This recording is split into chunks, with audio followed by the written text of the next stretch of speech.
Brothers and sisters, friends, enemies and neutrals, Ernie Chambers is my name, and I'm back again.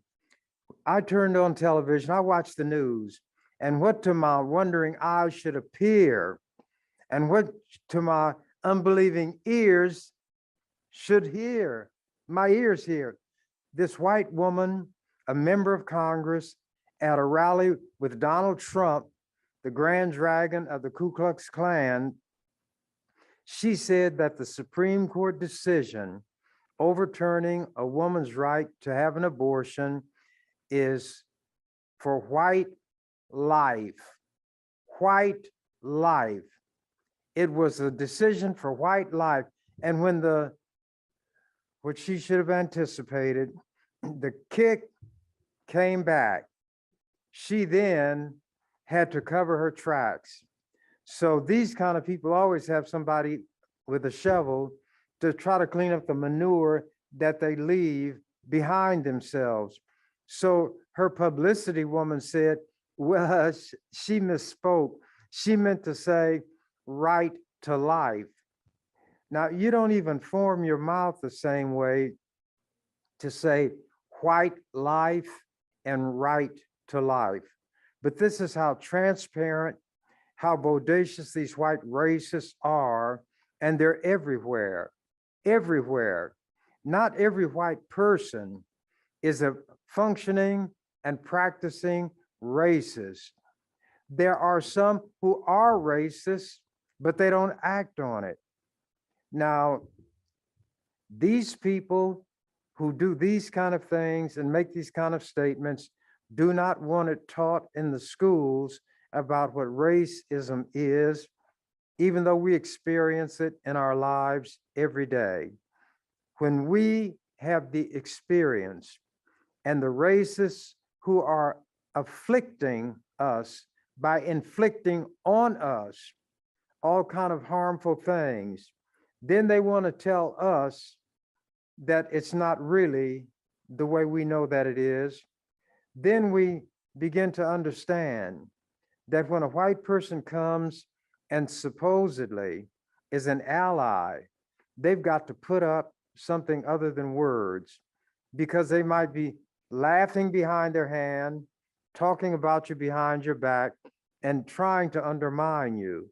Now, as a Black man who will have his 85th birthday, July 10th, I've seen a lot of things, I've heard a lot of things, and I've been functioning around white people all my life. From the time I was in elementary school, through Tech High School, Creighton University, Creighton Law School, US Army, white people control everything.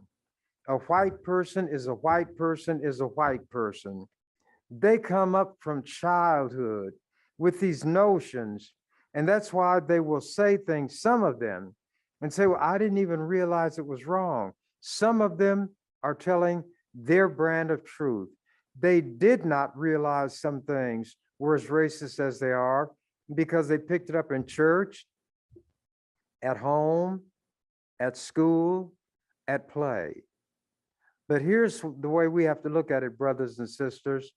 If somebody runs over your foot with a vehicle, it matters not if they're the best of Christians, if they're not cruel to animals, if they don't beat their spouse or try to poison their spouse, all of that is irrelevant. What did they do to you? They drove the car up on the sidewalk and ran over your foot, saying, oops, I'm sorry, won't get it. We have to wake up and hear the birds sing, wake up and smell the coffee. And I'm going to start this with my reading because I have some things I'm going to read today. An interview from November 23rd, 1992, that was being conducted by a writer with the Lincoln Journal-Star, and he still is there now. His name is Don Walton. Ernie Chambers, Malcolm the Man. Let's talk with Ernie Chambers about Malcolm X. Malcolm the Man and the message not the movie. Chambers had not yet seen Spike Lee's film when we sat down to talk. Malcolm has always been the man Chambers most identifies with. He met him once, spent about 6 hours with him in Omaha one summer day in 1964. Chambers was 26. Malcolm had less than a year to live. Malcolm's message is still the right message today, Chambers. That's what I said in 1992. I say it today in 2022. If white Americans come out of the movie feeling comfortable with Malcolm, they didn't hear the message very well, Chambers said. Malcolm wanted white people to feel uncomfortable about racism in America. Quote, "They're not comfortable with me," Chambers says. If they're comfortable with Malcolm, they definitely did not understand his message. What he spoke was the principles according to which I have directed my life and was living that way with these ideas before I ever knew Malcolm X existed. But he brought a new slant, a new boldness, a fearlessness, a mind as sharp as a razor, and spoke his truth to any audience on national television, on the radio, at various gatherings, on the streets of Harlem. Malcolm was what Malcolm was. No pretense, no play acting, and it caused him to lose his life when he was just 39 years old. And we lost not only a champion, but a role model, and one who would show that you can follow what you believe and be a success. But also in this racist, bloodthirsty country, it carries a risk of your having to pay a very high price. And Malcolm paid the ultimate with his life. This interview, writes Don Walton, consists of excerpts from an hour's conversation. Walton, what is the message? You could capsulize it as the 3 Ds of self: self-devotion, self-determination, self-defense. Self-devotion is being aware of what our history has been in America and in Africa, about our contributions to world civilization, about confidence, self-esteem, and self-respect. What do you mean by self-determination? It's another way of saying Black nationalism.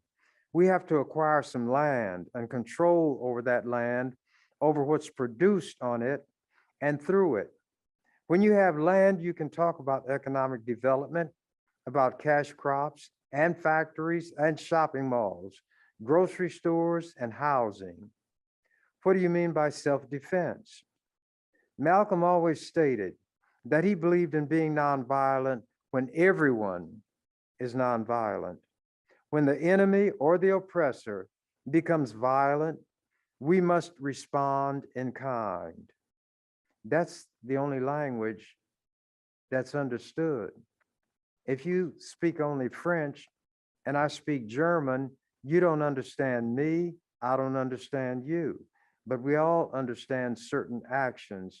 And when those actions are aggressive and hurtful, then we know that this is somebody not only that we have to watch, but somebody we will have to defend ourselves against and repel force with a countervailing force.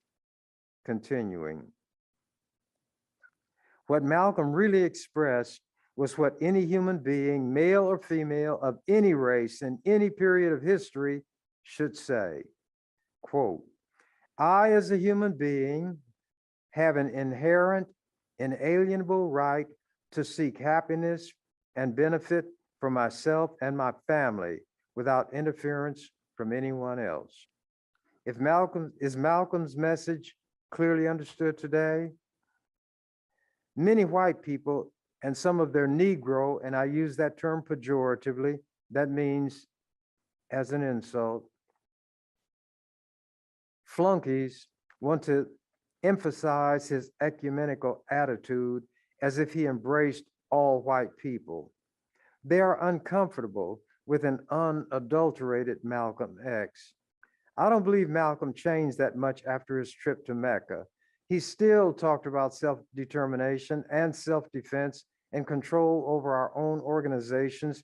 And that's something white people everywhere and anywhere are opposed to. I say again, and I'm not going to keep saying it, not every white person is like this. But if they don't separate themselves from the crowd, if their actions don't back up their words, they may as well be put in the same boat, in the same bag, because they're in the same mob, which would take our life if we stood still for it. An example of adulteration: some middle-class Black people and some white people will, when they have to deal with Malcolm's characterization of whites as blue-eyed devils, try to validate his position by saying that was a long time ago when terrible things were being done, and so the characterization was not out of line then. My response is that things have grown worse. If when Malcolm was alive, white people, but not every white person, could be characterized as blue-eyed devils, they remain blue-eyed devils today. Update a devil as you will, a devil is a devil still. How do we confront racism? It requires the cooperation and collaboration of very strong, principled, uncorruptible Black and white people with the courage to attack the monster by any means necessary. How about the movie? The majority of Black and Negro people who flocked to the premiere showing would not have been caught dead in Malcolm's presence when he was alive. So many of them are accommodators and temporizers. That is, when they deal with white people on a day-to-day basis. Many of them tried to convert Malcolm into an integrationist and a lover of all white people, regardless of their conduct toward us, blurring what Malcolm really was and the essence of what made him so appealing. Why is his message still the right one? It's the same as if a person had polio today.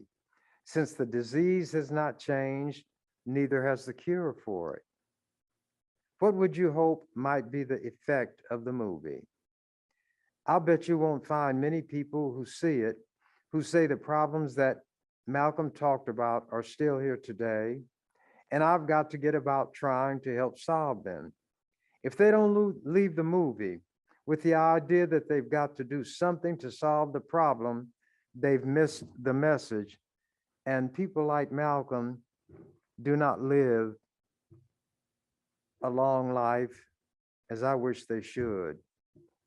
When the Supreme Court overturned the right of a woman to have an abortion, they became those who are on crotch watch. Their nose is always sniffing around a woman's private parts. They're always concerned about what's going on in a bedroom, and yet they don't have what it takes to mind their own business. If they minded their own business, they wouldn't have time to get into everybody else's. And Uncle Tom Clarence Thomas did tip their hand. He said that abortion, the guy who wrote the opinion was Alito. Ford joined him in overturning Roe versus Wade. The Chief Justice joined them to make it 6-3 by upholding the Mississippi law that had been brought to the court. He wanted to uphold that law, but he would not vote to overturn Roe against Wade. Therefore, 5 of the racists came out and showed what they were. The Chief Justice did not join them in that part of the opinion.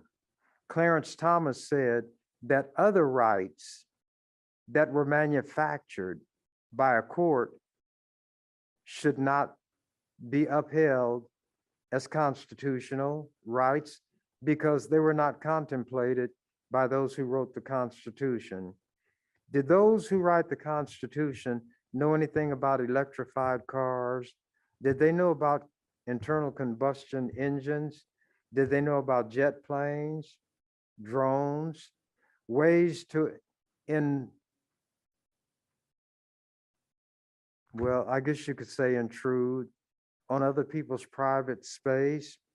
There are a lot of things that could not be contemplated and anticipated by those who wrote the Constitution and the ones who voted to implement it.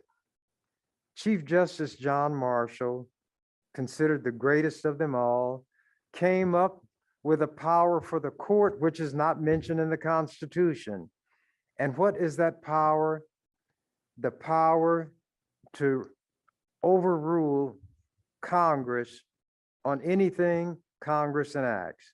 There's nothing in the Constitution that says that, but because it gives the court this power, Clarence Thomas and the ones who would say that the right of a woman to have an abortion is not constitutionally protected because it's not referred to in the Constitution, don't want to say that they should not have the powers that they exercise because they are not spelled out in the Constitution.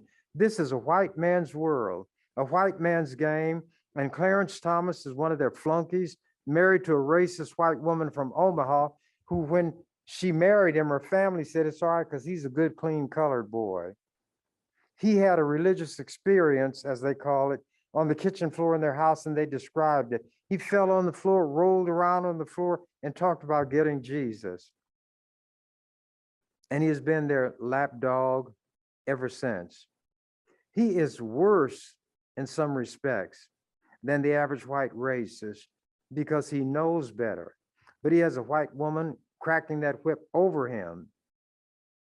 The January 6th Congressional Investigating Committee, looking at that, what they call a riot or insurrection against the Capitol building and the occupants, including all these Republicans. Anyway, they want to call her to testify. She was one of those who openly spoke against the validity of the election. And here he's sitting on the Supreme Court. 5 people control this country because 5 of the 9 is the number it takes to impose their will on everybody, as long as everybody's willing to accept it. But they're going to overplay their hand, and they'll be told, as Andrew Jackson told the court when there was a dispute about a national bank, John Marshall has made his decision, let him enforce it. And that's what people are going to say about the Supreme Court. They're not going to accept these decisions, these opinions that are written to support those decisions. Those decisions will be mocked, laughed at, and turned into toilet paper. What these people, the vast majority of whom in America are opposed to what the Supreme Court did, should have their demonstrations. They should keep them going. That generates power. But after the demonstration, they need to head to the courthouse, register, and vote. What the Republicans may have done in their haste to take away a woman's right to an abortion is to upset these white women in the suburbs. They have a higher level of education. They have a higher economic standard, and they're the ones that the Republicans were looking for to turn the tide for them. And now these women are very upset about what the court did in telling women, you're going back to the dark ages. It's a man's world, a white man's world, plus an Uncle Tom for good measure. You have to have a little dab of pepper to kind of mitigate all of that white salt.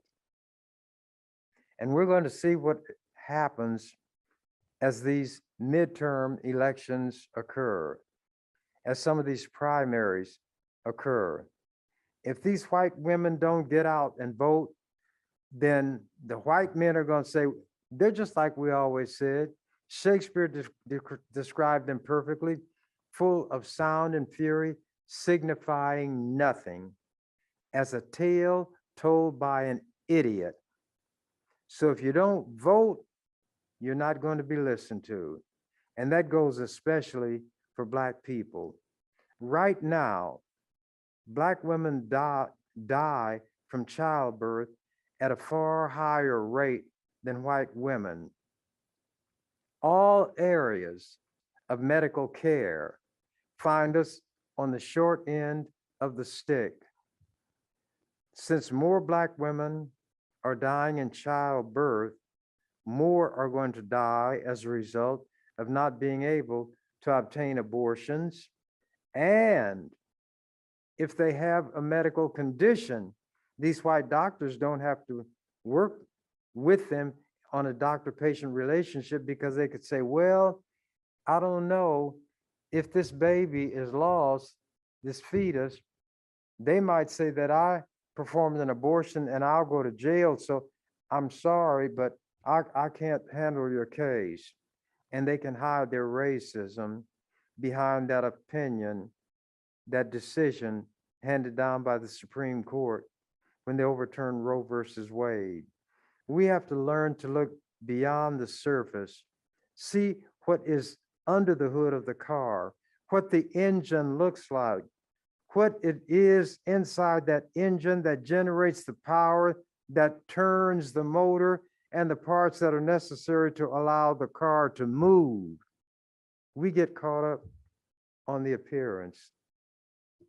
If we don't register and vote intelligently, then the good old days, as white people will call them, of lynching, I assure you, will return. The openly segregated schools, the denial of employment opportunities, blatant insurance redlining of certain areas where Black people live, and insurance will not be made available. Oh, it'll be offered sometimes, but at an exorbitant rate. If your house is worth $50,000, they say, well, your premium is $72,000 a year. We're not denying you insurance. We're business people. We're not nonprofits. We're not in the business of charity. If you can't pay the price, that's tough. White people have ways of beating us out of our property. There was a time during the 60s when I was hopeful that the younger generation would see the value of education, all types of education, scientific, learn about mathematics, obviously the law, and medicine. But that has not panned out. We always look to the next generation because the one of which we are a part is such a disappointment, and we know they're not going to change. So it seems that a natural part, maybe you could say an essential, necessary part of a human being's makeup, is that concept of hope. As bad as everything is now, it can be better. And we're not talking about pie in the sky and the sweet by and by, but these young people who are here now, who will witness the bad things going on, decide that they themselves are better than that and will not be a part of it, and may become better people than the adults who came before them, not by duplicating, replicating, or copying the bad example of white people who are adults, but by learning from them and vowing that that is not what they're going to become. Those are not the things that they will do. Because I wanted to reach out to young people everywhere, I gave talks all over the country. mainly to white groups. They were the ones extending the invitations from other states. They're the ones who had the money. They could pay transportation and give what they called an honorarium.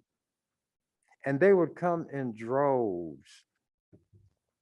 They heard about me before I got there, and they wanted to see, I guess, and hear, I suppose, this Black man who can hang 10 words together and make sense. Will know how to diagram a sentence, will know the subject from the predicate, will know the difference between a predicate noun, a predicate adjective, a direct object. Will know the 8 parts of speech and how to use each one of them effectively. So I guess they came to see a spectacle, but they got something else from me. And I never gave a talk without leaving an opportunity for all these white people, whoever they might be, to ask me questions. I'm on the stage alone. I never had an entourage, never had bodyguards, never carried a weapon. And these people would become irate and furious. And I knew they would be that way, but there were men like Malcolm who braved their hostilities, even though he was a member of an organization. Stokely Carmichael would speak. He was a member of an organization. H. Rap Brown, all of those men who were speaking, and women, Angela Davis and others, showed the way.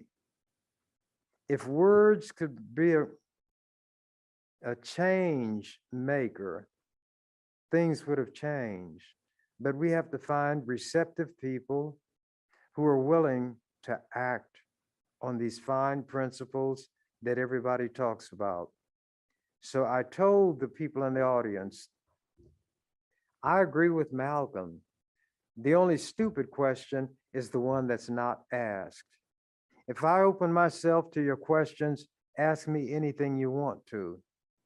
And it's up to me to winnow this stuff and decide which ones I will answer and how I will answer them. Some questions were so obviously ridiculous on their face that the person wanted to use the form of a question to make a statement.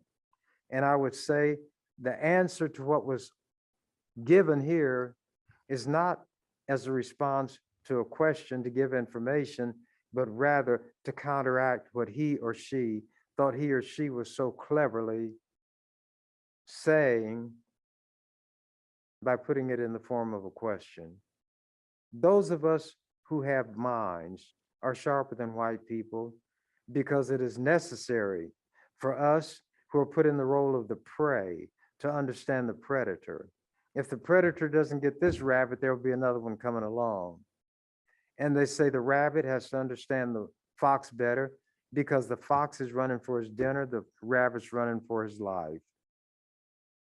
And what Black people need to understand, you cannot run with the rabbits and hunt with the hounds. I'm going to read some things. Here's how this article is summed up, and it's kind of appropriate.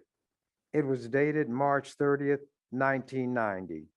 In the end, Senator Ernie Chambers of Omaha remained the uncrowned but undisputed champion of the rules of the legislative arena. Chambers played the rule book like a piano. And what was the issue? The abortion issue tied the legislature in procedural knots until nearly midnight Friday. It was the session's longest exercise yet in debate, filibuster, and procedural shadowboxing. And I always told the people, if you get in the ring with the champion, if you hit him, you better knock him out. If you strike the king, you better kill him. So know what you're doing when you launch hostile action and know against whom it is you're launching it. In the end, Senator Ernie Chambers of Omaha remained the uncrowned but undisputed champion of the rules of the legislative arena.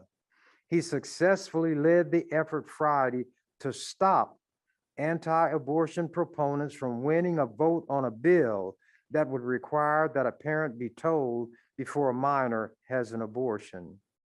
When some pro-choice lawmakers thought a compromise was in order, Chambers played the rule book like a piano, never allowing the compromise plan to come up. I knew how to use the rules when it made a difference.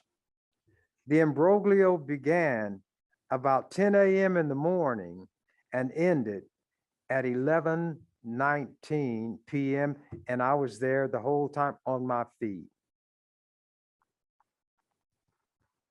Senator Bernice Lebeds of Omaha and others who oppose abortion wanted to gut another bill and insert provisions of a parental notification measure, which has stalled at the first stage of floor debate, and force a final vote on the measure by putting it in another bill. They learned that from me, but they didn't know how to do it, and they couldn't get it done because they just came with that. They knew that when I'm in action, we're dealing with something here, but I'm looking at everything on this table, everything in the room and the building. And this that happens now happens in a context. If you get the vote you want today, you may not get to vote on it again during the whole session because all these other bills are going to be my target. And unlike cowardly white men, I would not back down. If I said I'm going to do it, they knew they could take that to the bank.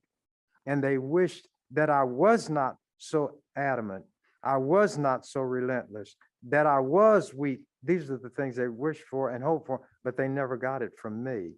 And it's why I got things done that nobody else did.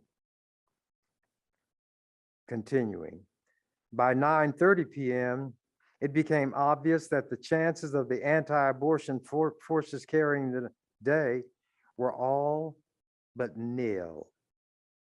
Quote, "We're still here," said Senator John Lindsay of Omaha. "Unfortunately, reason left a long time ago." Lindsay favored the move to force a vote on the parental notification bill. Senator Howard Lamb of Anselmo said the pro-choice legislative minority was thwarting the will of the lawmaking majority. Well, I'm sure Jews were hoping that there'd be somebody to thwart what the Nazis wanted to do to them.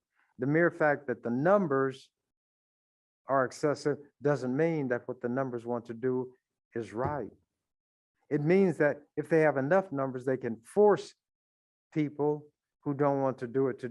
They can impose their will on people who are not willing. Senator David Landis of Lincoln, however, said yielding to the majority on the parental notification bill would do far more harm than good for disadvantaged young women and would be like acceding to a majority wish to require Black people to ride in the back of the bus.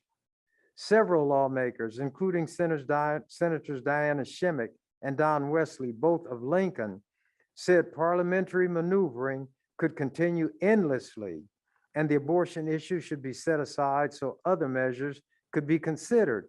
And who do you think they had in mind and would be looking at when they said this maneuvering can go on endlessly? The man who would carry it on by himself, knew how to offer motions, how to offer amendments, knew how to offer what are called priority motions to put me ahead of the line so that I could attempt what I wanted before anybody else by learning their rules. They wrote the rules, but they didn't understand them and they didn't know how to use them and they didn't have to worry about them. See, white people's interests parallel, they're side by side. They intersect and come together. They overlap. So there's always somebody white who's willing to speak up in behalf of white people's issues. They don't have to count on one or even two. With us, one was all we had. And my standard response was, if Alibaba can handle 40 thieves, I should be able to handle 48 white people. And I said it to their face. I said it in their legislative chamber, and I still got things done. I got a bill to require district elections of city councils in Omaha so that Black people in North Omaha and Latinos, Chicanos, whichever term they prefer, could elect representation of our choice. Did the same thing with the county board by district. The same thing with the school board by district. It had never been done by anybody. And it was done by one. But if I have only one vote and they have 48, one vote in a legislative assembly cannot carry any issue, and that I know, and they know I know it. So they know that I have to find a way to get some of those votes so that I can at least have a majority of 25, 30 to override a governor, 33 to shut off debate. But what they knew I was doing was always looking beyond this one thing to other things. And that's all I'll read on that.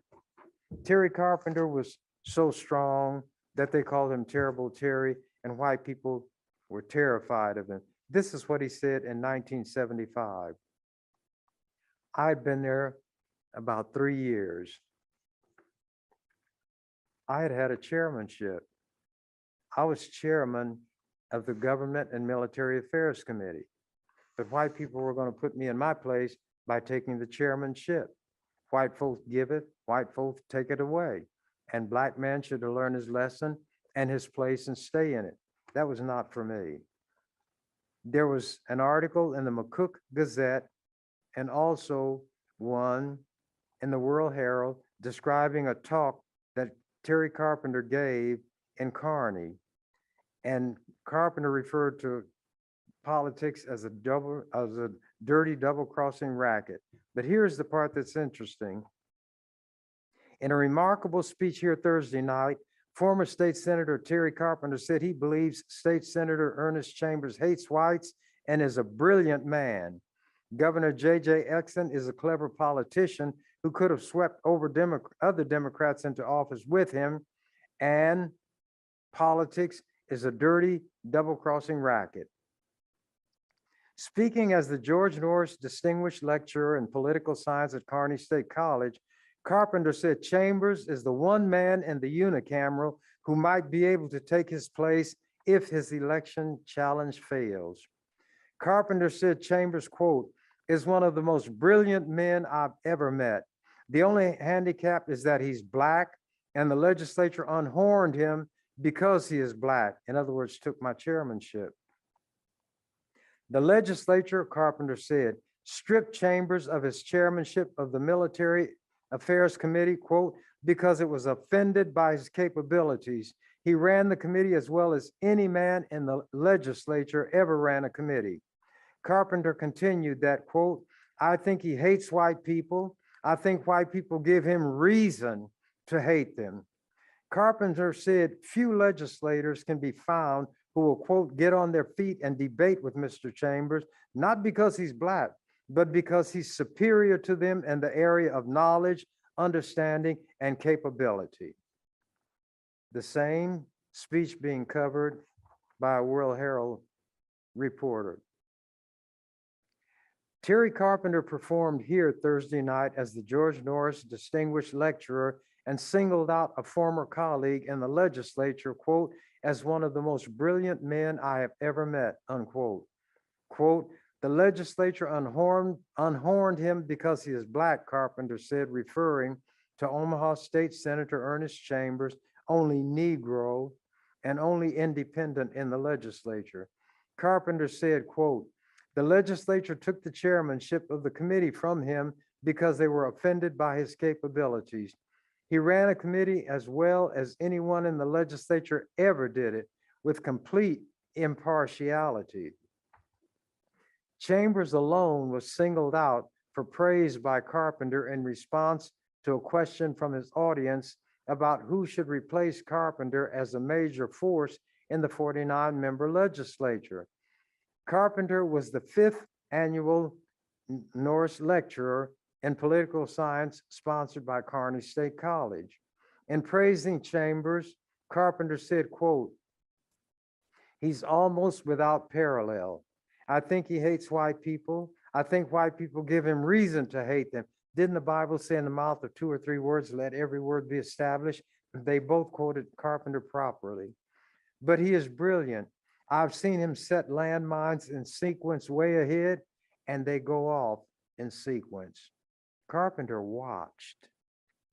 Now, here's an article, really an editorial in the Lincoln Journal Star, February of 1975. I would take on the courts, the judges, and the Nebraska Bar Association. Nobody else would. I'm going to read the editorial and try not to comment and let it speak for itself. Once again, it is Senator, and they called me Ernest in those days. Once again, it is Senator Ernest Chambers of Omaha tilting with the power of the legal fraternity. In 1974, last year, perhaps by dint of his chairing the legislature's government committee and his bill shaped at hauling bar examination reforms to the legislative gateway, Chambers skillfully roused the Nebraska Supreme Court. In response, and without warning, the court one day simply directed most of the overdue improvements wanted by Chambers. I offered the bill. I chaired a committee, and they knew I would fight tooth and nail. So the Supreme Court, consisting of 7 members, the Supreme Court, not the police court, were roused to take action by the one black man in the legislature. The black man hated by most people, condemned by a lot of Uncle Toms and Jemimas, who would always ask, "What are you doing down there?" They don't read the paper, they don't pay attention. But I was moving the strongholds of government where the most powerful politicians operated. Don't tell me what one black man cannot do. Mission accomplished, legislative judicial confrontation avoided. This year, Chambers was toppled from his chairmanship. Anything they could do with votes, they could do in the legislature, but I'd make him pay a price. But his thrust upon the bar is substantially more ambitious than procedural reform. He is sponsoring a constitutional amendment, which, if enacted, would allow attorneys to practice without first being forced into the Nebraska State Bar Association's membership. Realistically, prospects must be regarded as slight for Chambers' proposal. By order of the Nebraska Supreme Court, all lawyers have to be association members, otherwise they cannot practice. This closed shop structure was decreed in 1937 by the court, acting under what it asserted are its inherent powers to regulate attorneys as officers of the court. See, it's not in the Constitution. What did these white men say? And that white woman at the highest court, it's not in the Constitution. It's not protected by the Constitution. But when the court wants to take power for itself, they say to hell with the Constitution, pardon the language. Some people remain unconvinced that the Supreme Court, absent specific constitutional authority, can muscle out the legislature from regulating this one unique profession, especially is there doubt about mandatory membership in the bar. Since Nebraska has a right to work guarantee in its constitution, that means you don't have to belong to a union to hold a job. We know of no other instance of state mandated membership in a private group as a precondition of employment. But granting that the societal benefits of an integrated bar, that didn't mean by race, it meant making everybody belong, such as Nebraska's, may outweigh the alternatives, does not mean the general subject is closed off from public discussion or that the legislature is barred from exercising its hand, but nobody in the legislature would stand up to them. Last week, a legislative committee which conducted a study of the bar, a study Chambers characteristically boycotted. Why? Because it was my resolution that created the committee and they would not allow me to chair it. It produced a report generally supportive of the legal establishment, and that's why they wanted somebody else to chair it. The fact is, the Nebraska bar in recent years has shaken off several slabs of institutional torpor and self-protectionism.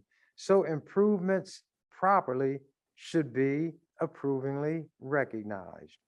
What also should be recognized is that the bar is a monopoly operation claiming for itself exclusive self-policing and self-regulating powers, and on and on. But they talked about the role that I played in forcing the court to act. Do you know that BC, before Chambers, a person taking the bar exam, if he or she flunked it, could not see his or her exam or be given a reason as to why they flunked. The actual questions could never be made available to the public, and there was no appeal. All of those things go against what this country supposedly stands for. What about making all of this secret? Harry Truman said something to the effect that secrecy and democratic government cannot coexist. Everybody talks about the right to appeal a negative decision against an individual, whether it's on a job and in court, but a student who allegedly flunked the bar exam could not appeal. So I brought a bill to do all those things. And while what I was trying to do was criticize and condemn, guess what happened? I got a letter, and it started, "Dear Senator Chambers, knowing your interest in legal matters, bar matters, I thought I should bring this to your attention, excuse me, immediately. The bar, under the court's guidance, adopted some rules. It's called Rule 10. A student who fails an exam is entitled to view his or her exam, which you couldn't before, and appeal the failing grade, which you couldn't before.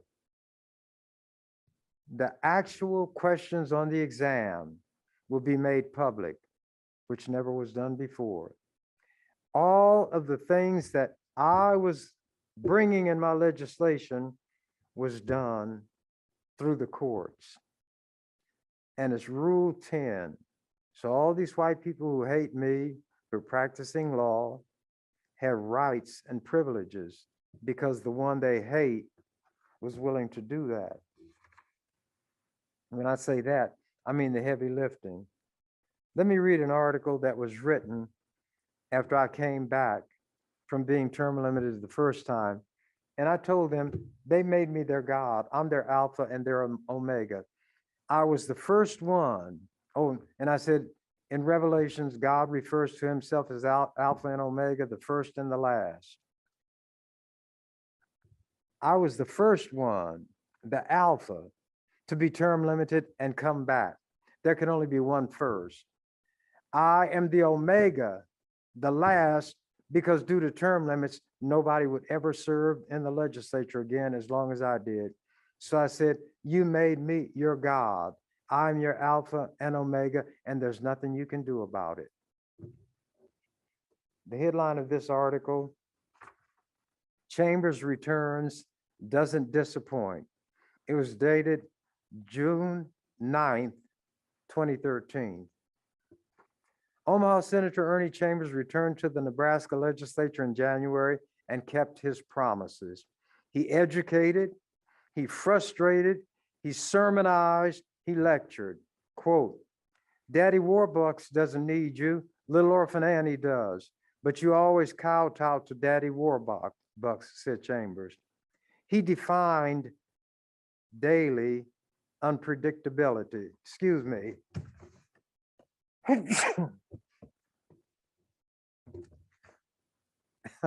You probably never saw anybody hide a sneeze like that, did you? Well, it's better than me spraying everything. He lit up the lexicon, labeling factions of his fellow senators as cliquites, clackites, troglodytes, referring to pinhead states and pipsqueak public officials. He challenged, quote, I get sick and tired of all these hypocrites running around here talking about the federal government is too big, reduce the size of government. Then who do they go to with their hands stuck out all of the time? If there's a drought in Nebraska, who are they going to go to? Not Ghostbusters, not to the Tea Party. Early in the session, some senators who never had experienced the Ernie Chambers way, who were accustomed to quick debates and a fast-moving agenda when Chambers was not there due to term limits, ran to Speaker Greg Adams, demanding he take control of Chambers and stop his long-winded speeches. Those who know Ernie know nobody controls Ernie, Speaker Adams said. The speaker waited and watched, and it wasn't long before those senators who wanted to shut him up on one issue were yielding him time on another. I reminded those people, said Adams, see how this works? Chambers frequently sang from the session soundtrack. I call myself the burglar of music because I often break into song. Anyway, you've got to give a little, take a little, and let your poor heart break a little. That's the end glory of the political process. The middle of the session bogged down, some believed in part because of Chambers' concern about the local option sales tax that passed in 2012 and the potential that low-income constituents would have to pay more in taxes once cities voted in the plan. The local option meant that cities could impose a sales tax if they chose to, but they didn't have to. That had to be resolved. Omaha Senator Brad Ashford said that it has to be resolved. And when it was, to my satisfaction, that unclogged the session. Senator Chambers doesn't ask this body to do a whole lot. He doesn't introduce a lot of bills, Ashford said. His main function is to work with the bills that are introduced by others, unquote, to point out their weaknesses, to change and improve what he can, and to kill what needs to die. I quote, I might push people to the edge of the cliff, but I won't push them over unless it's necessary, Chambers said. He returned to the Capitol because he couldn't let his legislative career end by being bounced out of office by voters who didn't like him and who didn't live in his district. They could change the state constitution by adding term limits, but they couldn't keep him out, he said. On his return, he found the legislature to be more fractured than before he left. Quote, there was more cohesiveness before among those who were backward, he said. Chambers first came to the legislature in his 30s. While he was angry at times and still is, he never was motivated by anger, he said. It consumed too much energy. Anger, the way I look at it now, it's a feeling of such indignation and outrage about something, but doesn't have to be that way. You're so upset about it that you're going to speak against it, then you're going to find a way to work against it and correct it if you can. If he could go back and advise that young Black man living in North Omaha, he said he would not try to alter his course in the least. He would let his life unfold just the way it has. And talking about me when I was young. On second thought, there is one thing he would tell him. When you go to a store that sells those short sleeve sweatshirts, buy 100 of them because they're not going to always make them. That's the regret. And I have much more that I'm not going to read, that I'm not going to talk about, because as the canary said, when they told him the door to his cage was open, I'm out of here.